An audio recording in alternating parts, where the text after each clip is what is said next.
Hey, what's up, folks? Rich Fantastic with you, giving you the recap of Game 3 between the Wizards and the Celtics.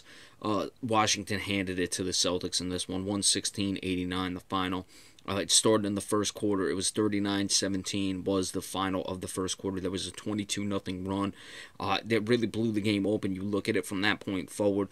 It was basically evenly competitive after that, so really that was the only difference. You can basically take the 21-24 quarter out of the equation because it was all bench players at that time. So you look at the box score, Jay Crowder had 14 points, Al Horford 16 points, Isaiah Thomas only had 13 points, 29, 28, and 26 respectively for the minutes.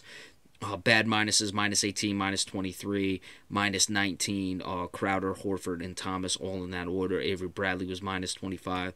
Not really much to go into with the box scores because, everyone played for both teams. John Wall, 24 points. Marcin Gortat had 13. Bradley Beal still only 4 of 12. So that's still something Washington's going to have to look at. Celtics only made 27 shots. So, it doesn't surprise me that the Celtics had a bad shooting night. It happens. They've shot very well the first two games, and this is what happened. And you lose by, almost 30. You take it and move on. So it's really nothing that I look at it for the Celtics. Still 10 of 32 from three. So it's, their threes were there. Granted, the threes may not be as good as tonight in the next game, but they're not going to shoot that poorly on twos. The Celtics have to figure out what they're going to do with the starting power forward or other forward. It was Joe Green listed as a small forward. Do you go to Jaylen Brown? Do you go back to Amir Johnson? I still like the idea of Amir Johnson. Now, I've been critical of Amir Johnson. I'm not the biggest Amir Johnson guy. But I don't think it's working with Green now. I think that worked in the Chicago series, but now that the offense has come along, even Tyler Zeller, I don't think is a bad option just to have some size and rebounding in there. Amir Johnson is not going to give you the scoring. Gerald Green is streaky. And even when Tyler Zeller plays he was 0-3 tonight, only 3 points, all came at the line. But Tyler Zeller is capable of making shots. So you don't lose a terrible amount when Tyler Zeller's in the game starting.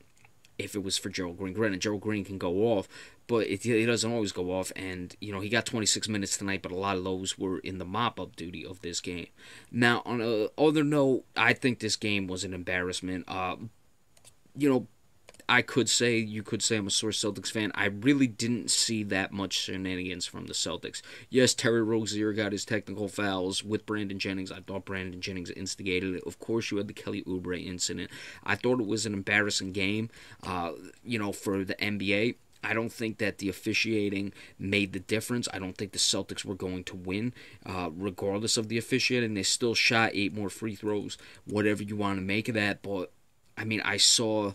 And the officiating, I don't think, had much to do with the extracurricular activity. That's not the point I'm making. I saw so much contact that was going on that was being called. I thought it messed the flow of the game. And again, I thought there were bad calls that the Wizards, were a part of. I thought there were a lot of turnover calls, or bad calls that went against the Wizards too. I'm not even implying it. I thought the officiating was terrible all around. They were talking about how good the officiating was. And frankly, I thought Washington was very punk-like in this game.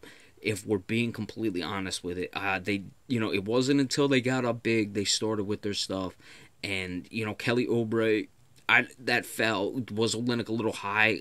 Yeah, I guess so, but he's also got a big size advantage over Kelly Oubre, so I thought that was ridiculous. I thought the way Brandon Jennings was doing it, and I think Washington, hey, maybe that's what their objective was, to come out and try to punk the Celtics, and it was successful. The Celtics have to be ready for that moving forward. As for the Washington Wizards, they got to get Bradley Beal involved. We'll see if Kelly Oubre is suspended. All right, I'm probably going to go to sleep pretty soon. Not going to watch the end of the Warriors and the Utah Jazz. Warriors already off to a 12-3 lead. I'll possibly do the recap of that tomorrow. If I do, stay tuned for that. Thank you all so much.